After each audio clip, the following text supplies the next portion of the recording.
Hello and welcome to another episode of The Advantage. I am your host, Michael Fiddle. Today is Tuesday, April 2nd, and on today's podcast, we are breaking down the Wednesday, April 3rd NBA slate. We got a bunch of games to go through, but not many bets that we actually like, so we're going to have a bit of a strategy conversation about approaching the end of the year betting and some of these last 6 or 7 regular season games that these teams have. Notice I say we because joining me on the other side of the break is Mr. Undefeated, Mr. 6-0, Gibby Graves, back from Las Vegas and available to talk gambling because he could do it legally in New York now. So before we bring him in, let's remind everyone to rate, review, and subscribe on whatever podcast platform you are listening to this podcast to go onto the YouTube and watch this show on the Fantasy Basketball International YouTube channel, and to check out the fiddlespicks.substack.com. That is my free gambling newsletter. When I am not doing a podcast and reviewing the picks, I send them out with a write-up, completely free, fiddlespicks.substack.com. Let's start talking about the Wednesday games. I'm the type to get shit done. You the type to observe. March Madness on my speakers, but today's November 23rd. Cause I'm loud in the blunt, yeah. Don't say what I want, yeah. Probably somewhere sunny getting tan. Foreign women in the sun, yeah. That's all that I need. That's all that I need. That's all that I need. Got my brothers with me. Got my brothers with me and my mama's healthy. That's all that I need. All right, everybody, welcome in and welcome back to the show. Gib, you missed that little intro bop while you were gone? I did miss the intro bop. It always gets me ready to play some good bets. So I missed that, and I missed making money back here in New York. But I hear you did pretty well in Vegas. I did pretty well in Vegas. Not on sports betting, but on blackjack tables. I was on fire a little bit. It was a good time. Did you bet on any sports while you were there? Did you go to the sports books? I did. So you have to go and get your you have to, in order to do it on your phone, you have to go register and give them your ID. So I just did that, and then I could do it on my phone afterwards. I was even on the day. I put a bunch of bets on the women's basketball and college basketball rather than the NBA. All right. Well, we are not going to be breaking down any Caitlin Clark against Paige Buckets, right? That's the finals? Yeah, 12.6 million viewers. When is that UConn versus Iowa game? I do not know. I think it's maybe Friday. I'm going to look it up right now. Is it appointment? Clearly, it's Friday. not appointment viewing for you. Friday at 6 p.m. Pacific time, so 9 o'clock Eastern time. Appointment viewing for you? Important for you to watch it or no? I'll tone it on. If the game's interesting, I'll keep watching it. If not, I will tune it on, turn it off, and then watch the end of the second half.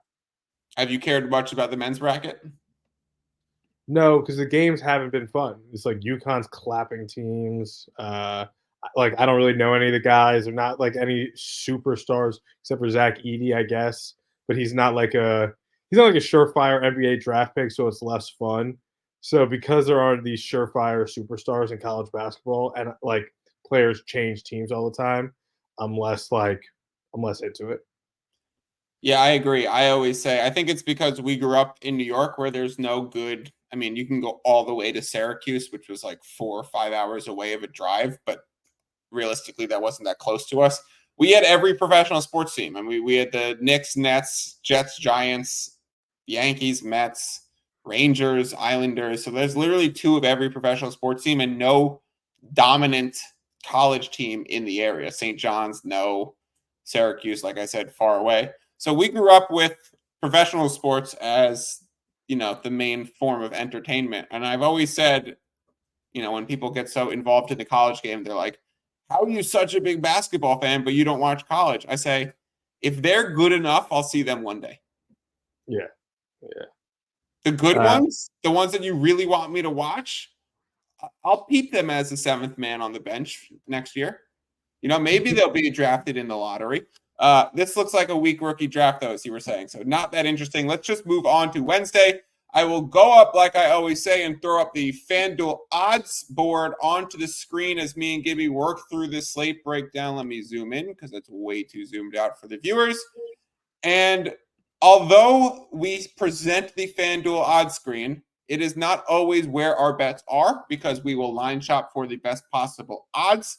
And we will be able to point that out. But since FanDuel has the best user interface, it is the best to go through the best bets for the day. Gibby, I will just start us off and say I grabbed Charlotte Hornets -2. It's now back the other way to -1.5 because approximately 3 minutes after I bet it, not approximately, exactly 3 minutes after I bet it, news comes out, Brandon Miller and Miles Bridges onto the injury report, both with like hand injuries or elbow injuries or arm injuries. They're both now questionable. Both played close to 40 minutes last game and didn't come out injured. So I think they are inevitably going to be ruled in, and I'm still going to like this bet and end up with plus CLV. I would still take this at the -1.5, but there is that concern that you're not going to get pre-game movement to play back because if they're going to be on the injury list, you're not going to get that certainty and that CLV.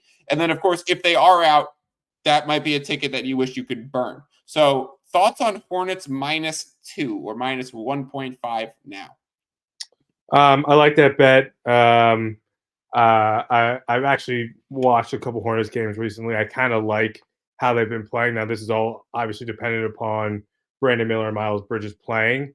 And the one of the picks that I had also in this game, I bet it at BetMGM, so I got a 211 number, but I like the over on this. This here says 213, but I got it at 211. If you look back into the Portland Trailblazers past couple games, they have some games where they let up 130, 140, 125, 130.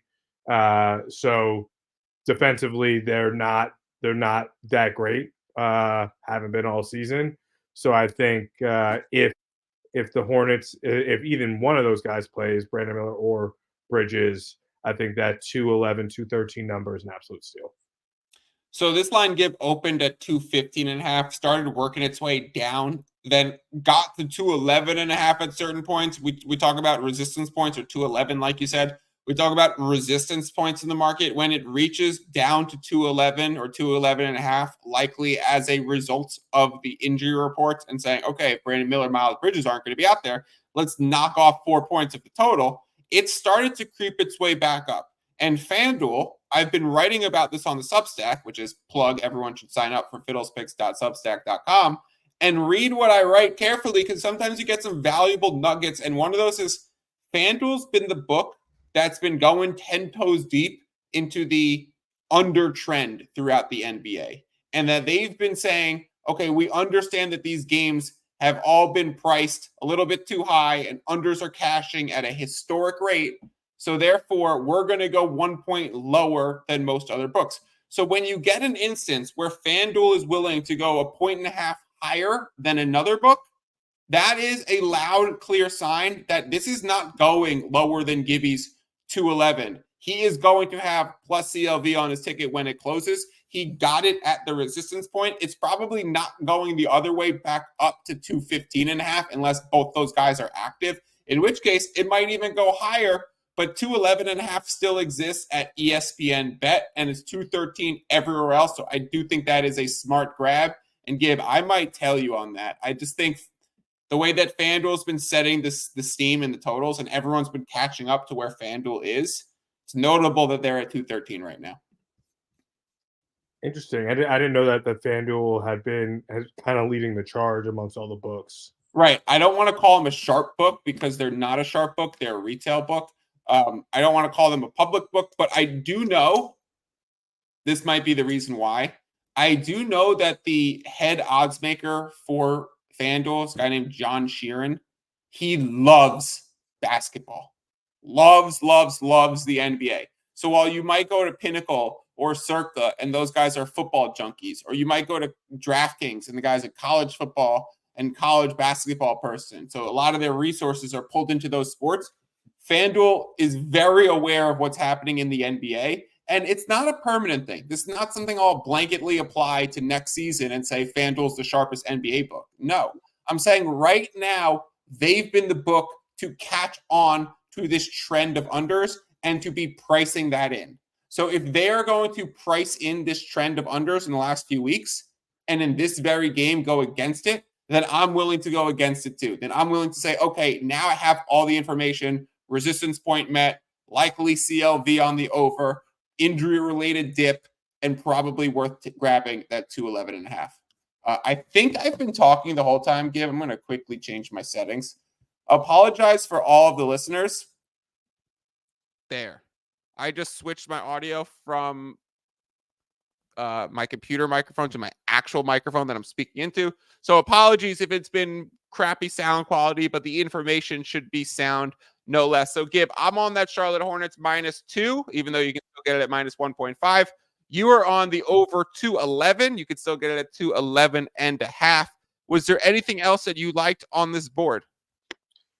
Yeah, and I think this might also be a good segue into our next conversation. But the one game here that I wanted to bet on, because I think it's important for both teams this game, is the Orlando Magic versus the Pelicans here. Yep. I think both teams are in important playoff races. I think the Magic want to get out of that 4-5 spot and get into that 3 place, so they get away from the Celtics, and the Pelicans don't want to play in play-in. So I think this is super important for both teams, really fighting for playoff position. And so I really like how the Pelicans have been playing. Big Zion fan. I like skinny Zion. I think he has looked like a top 15 NBA player the past 10 games, maybe even top 10 if you're really pushing it. Probably top 15. And so I don't want to take the spread here. I kind of want to play it safe, but I want to take Pelicans money line here at -172. Yeah, so I'm looking it up right now. I'm finding the best price. Caesars -170, Bet365 -170. General consensus is -175, so FanDuel has slightly of a better number. BetMGM, worst number on the board, all the way up to 185. Gib, I would advise you to play some spread and some money line. I understand if you want the insurance, but split up your exposure, because 1, 2, and 3 are not the most common outcomes in NBA games.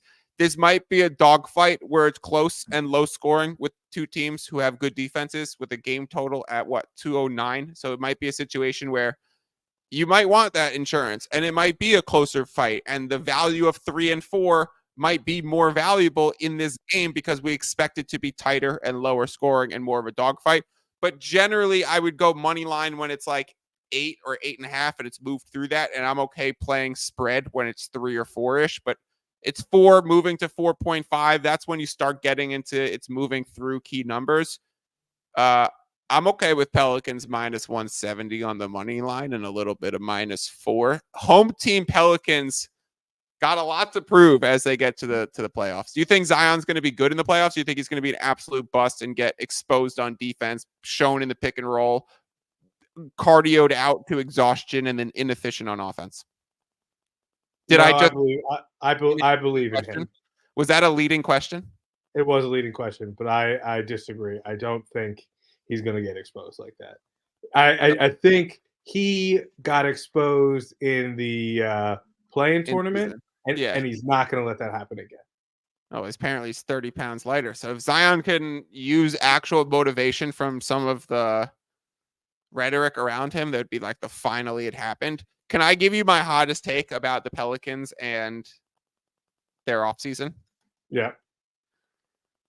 I'm not going to say it in a hot take form where I would clip it, because I'm still trying to understand where this might go, but I really think it. If the Pelicans flame out in the first round, Spurs got to be on the phone. I'll use Gibby language. Immediately.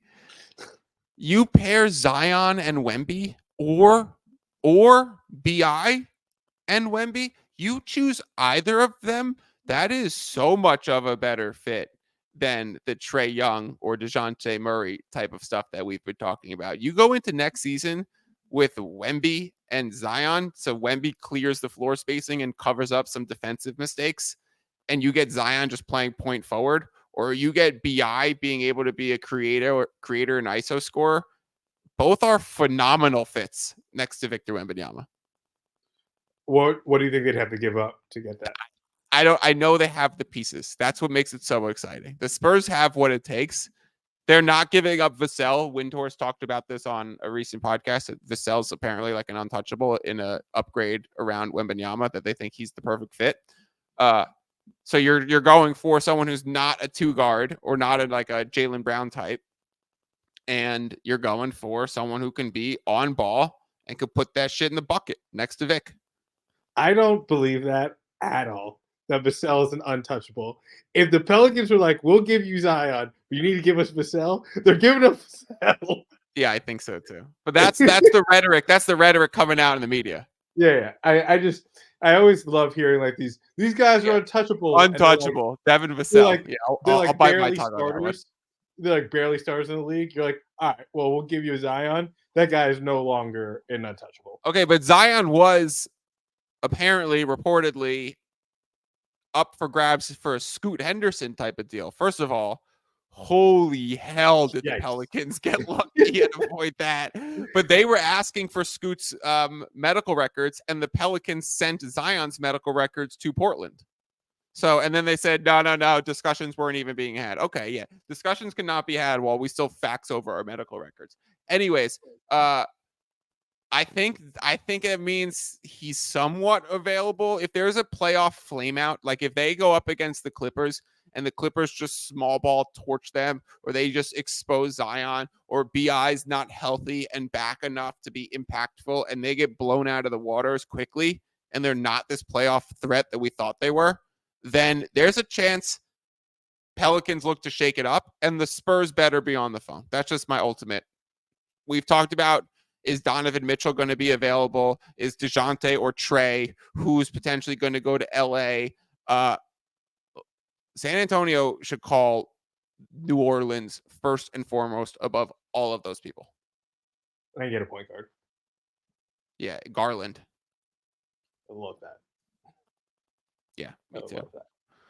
I think ultimately Donovan Mitchell's maybe going to request a trade though, which would mean Garland is a long-term fit in Cleveland.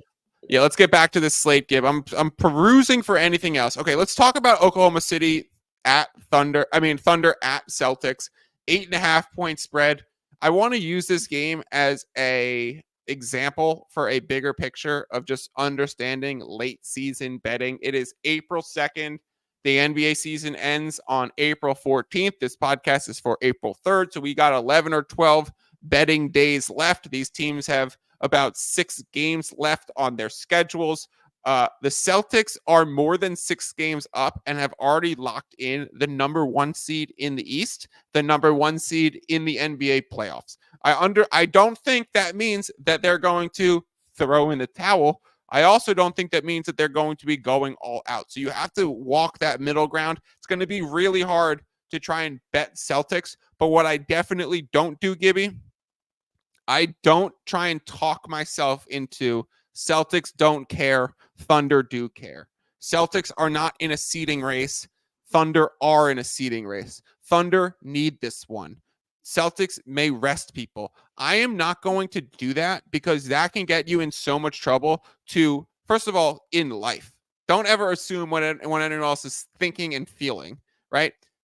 But more so when you're gambling your money, that we might look at the Hawks versus Celtics last week. The Celtics could have locked up seeding and the Hawks had damn near nothing to play for. And the Hawks were going all out, talking trash, pushing it to overtime, mounting 30-point comebacks. Like these players, you can't predict what their attitude is in a random NBA game.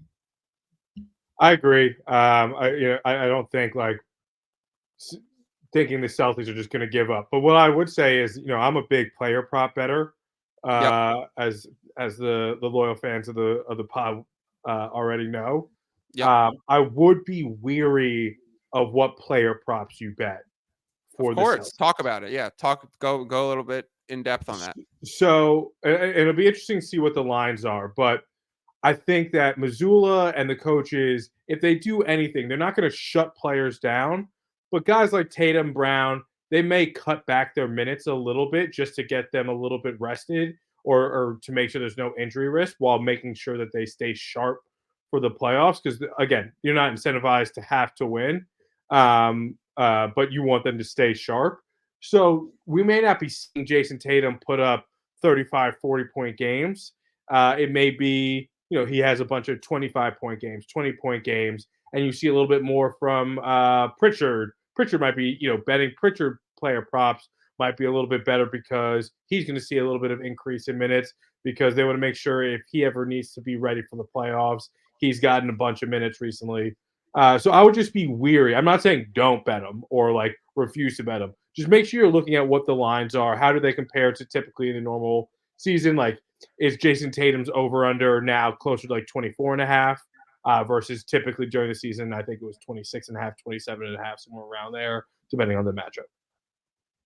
Yeah, I think that's great advice, Gib. I appreciate you bringing that up because it's like end of season contract incentives in week 18 football. That's what this reminds me of. Like, oh, said person needs 4 threes. We're going to start hearing those stories for the NBA. So-and-so needs to play 22 minutes and score 33 points to reach their contract incentive to score an extra 100,000.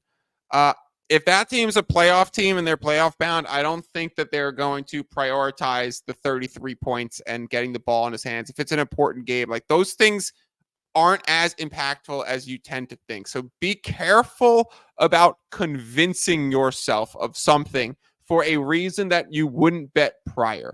And so one of the things that not the story that I always come back to with this was when James Harden didn't make the All-Star team last year as a member of the Philadelphia 76ers. And I heard someone who gives out picks give out Harden's overs for the game after the All-Star break. And the reasoning was Harden's going to be so pissed he wasn't an All-Star.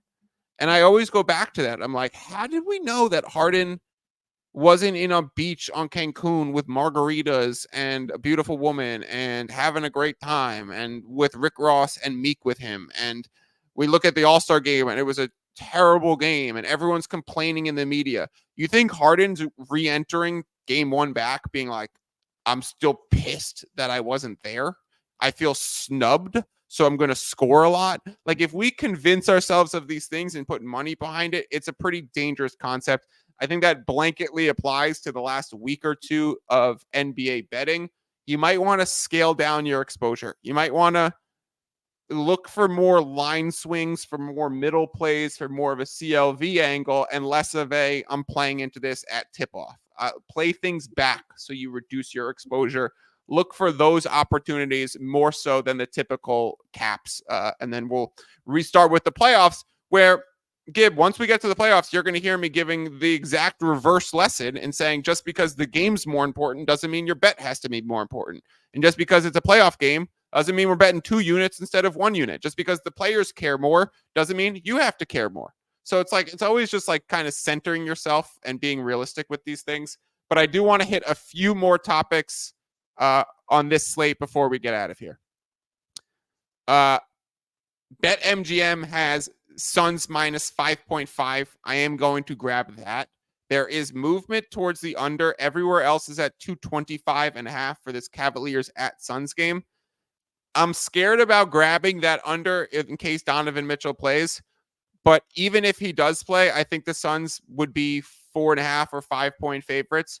And grabbing that 5.5 is very important before the key number onto 6. So go to BetMGM, grab that last remaining 5.5 and play it before the key number. Suns at home against a Cavs team on the road in a back-to-back situation. They are in Utah, so they're going out of elevation down to the Valley of the Snakes in the Suns. Shout out KD.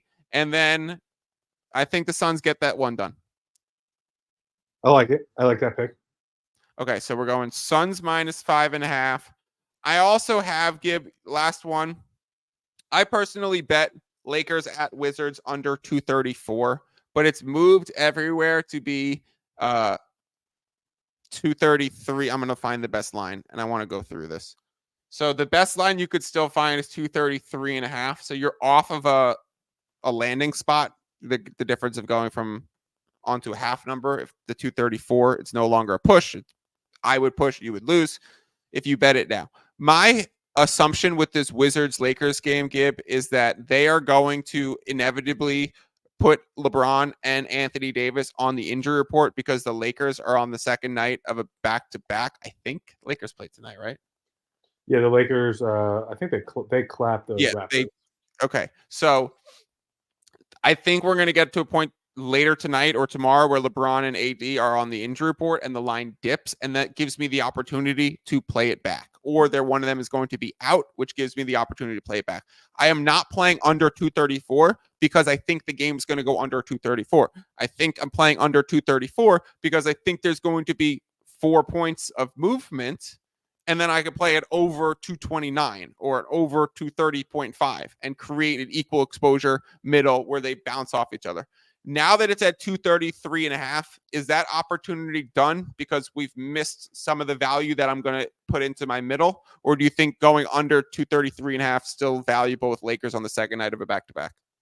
I think it's still valuable. I do think that the Lakers are going to make sure they're healthy, and I think LeBron has said that they're going to favor health over some of the wins or playing. Now, Wiz Kids did just beat the Bucks tonight, but I don't know like how. I think the Lakers can still beat them without either. Actually, both of them sitting out. Maybe it even impacts the Dallas Golden State game, because if Golden State ends up winning tonight, then like the Lakers are going to have to keep playing for that. But if Golden State ends up losing tonight, so wait for this game to end. I'll try and get this podcast posted. But if Golden State ends up losing tonight, then LA's not going to be, they're going to get that 9-10 playing game in LA, not in Golden State. So that's really the only thing the Lakers are playing for. I mean, the Lakers kind of do have a chance to get the 8th seed, but I was going to say, what do you like the Lakers right now? They're a game back from Sacramento in 8, a game and a half back from the Suns in 7, and 2.5 back from Pelicans in 6. The Mavericks are also 3 games above them for 5th. So they're not technically out of any of those spots, but what is a realistic goal? Do you think they can aim for the 6th seed, or they're really saying we're going for the 7-8?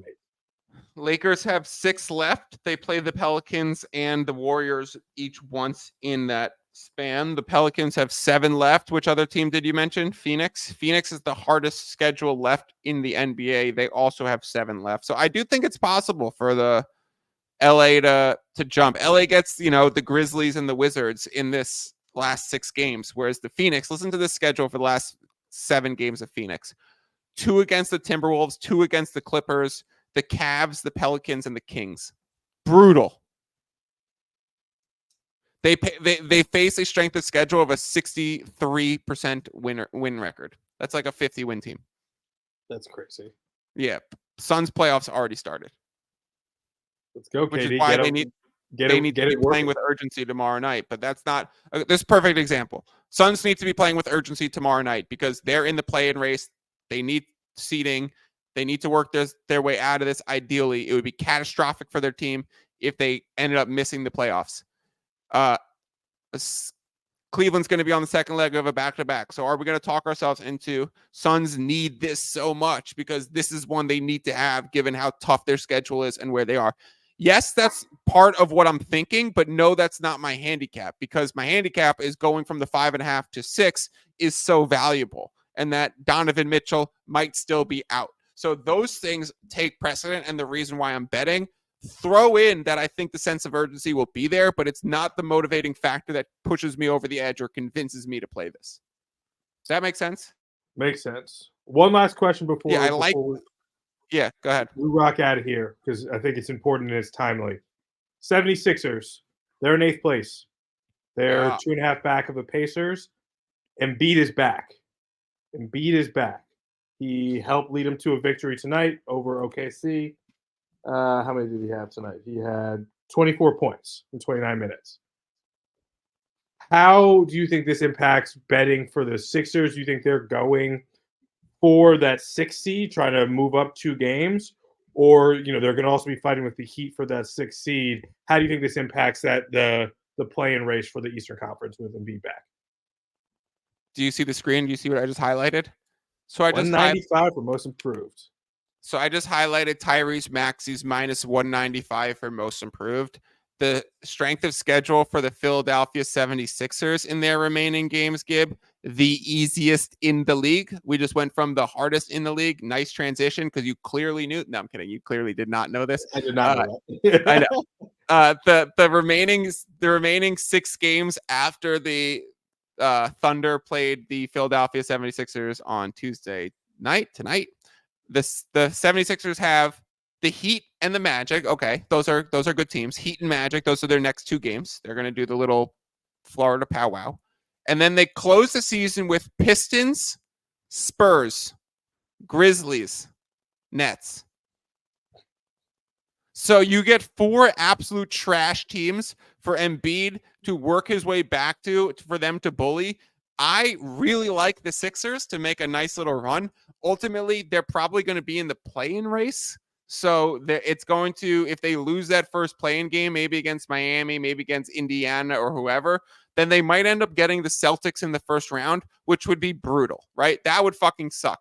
But I do think the 76ers were 1 week away from being like, oh, 76ers are back. They're a real threat. Embiid looks good again. Buddy Hield is fitting in. Tyrese Maxey is truly the second star. And that last point is like, well, that's what I'm thinking. These last 6 games is the Embiid is the tide that lifts all boats. And we're going to be remembering that Tyrese Maxey is the second star and that this was a breakout year for him. And Maxey minus 195 most improved player is the thing I would bet if I'm talking anything 76ers related. And also, and roll over money lines for them to win those last games. Not to forget, Tobias with Embiid, his numbers versus Tobias without Embiid are insane. Like the difference is insane. The tide that lifts all boats, right? Like yeah. Embiid comes back, you're no longer saying Tobias is invisible. Yeah, he had even tonight he had 18, 6, and 4, just because Embiid was back. It opens up so much for everybody. So if I'm the Celtics, that's not a first round matchup that I really like. Definitely not. I think they're the scariest contender in the East besides Boston. You think so? Wow. Yeah. I just don't. Maybe the Bucks. I mean, the Bucks just lost to the Wizards tonight. I know Dame wasn't playing, but some nights they just look so bad, and I've never seen Boston look bad. And when Embiid is playing, and if they get DeAnthony Melton back and that crew, like that starting lineup was so fucking good. Like they could be a real team, like really good, really quickly again. Oubre's been aggressive. Batum's been a great fit. Tobias is going to come out of his shell with Embiid back. I'm like very in. I think Nick Nurse, huge addition. I'm very in on the 76ers. I just don't think the only way to play them is Maxey minus 195 or rolling over their money line, which I want to quickly explain what I mean by that, Gib, and then we'll get out of here. Right. When I say rolling over their money line, it's essentially a 4-game parlay. Ooh, Fids on a parlay. It's essentially a 4-game parlay where I'm going to risk 1 unit, right? So you risk 1 unit on their money line in game 1 and it wins. And let's say they're playing the Pistons and they're minus 500. So you win 1 point. Your return is 0.2 of a unit and you're at 1.2 units now. Now you go into the next game against the Spurs and you play 1.2 units on their minus 300 line. And it's to win, let's say it's a minus 400 line and it's to win 0.3 of a unit. And now you're at 1.5 units. So you're rolling over your profit and your risk. You're not just re-risking your original profit. You're re-risking everything that you've gotten back plus your 1 unit in the beginning. So hopefully by the end, and hopefully you could pick off best prices. You can line shop. You could work at different books. That's why rolling over is sometimes smarter than like even betting a future. Because if you bet a future, then you're only fixated to one price. When you are starting to roll over, you can skip a game and you could say, okay, I'm done here. Something's changed. Maxey got hurt. I don't want to do it anymore. Or you can do, I'm going to now put this at BetMGM instead of FanDuel because FanDuel had the best line for game 1. Now I go to MGM for game 2 and I'm saving 9% margins by playing a better line. So these things are important. They're good strategies to be aware of. It's a good example of when you can use a rollover. You could use an awards bet to bet Tyrese Maxey. And yeah, I think that's a great way to end the show. Gib, any final thoughts before we wrap up? No, I thought we had a pretty good conversation today about a bunch of different betting things, but love Always our good. picks today, and let's make it 8-0 for me, baby. Yeah, so all right, so let's quickly review it. I am on Hornets minus 1.5. You could still get it at. Again, I am on -2. So I will tweet out -2. It'll be in my records as -2 on my tracker. But you can get minus 1.5, and I still like it because I think that's injury related. Over 211 for Gibby. You get 211.5 right now at ESPN Bet. New Orleans Pelicans minus 170 on the money line was available at Caesars. Phoenix Suns minus 5.5 was available at BetMGM. Tyrese Maxey, most improved, minus 195. I believe FanDuel has the best price in the market for it. That should wrap up our plays for today. Oh, we also gave out the Lakers Wizards under 234, 233.5. Again, take into what I said into consideration if you want to actually end up playing that line. Thank you for everyone for tuning in. And as always, wait. Quick announcement. Gib, you heard the good news? What's the good news? First of all, I tentatively scheduled you in for all once a week remaining. Is that okay? Yeah, okay.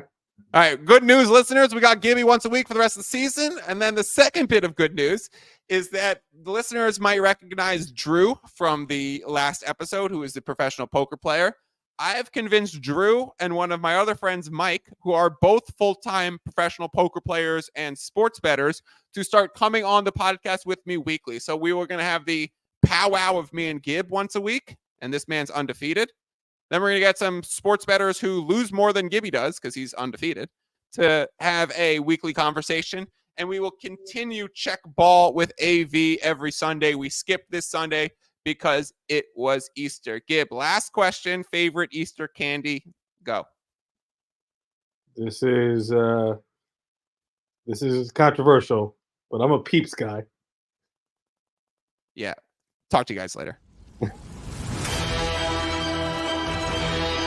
You just listened to another episode from the Fantasy Basketball International Podcast Network. Thanks for joining us. And for more information about joining our community, please check out our website at fbibasketball.com.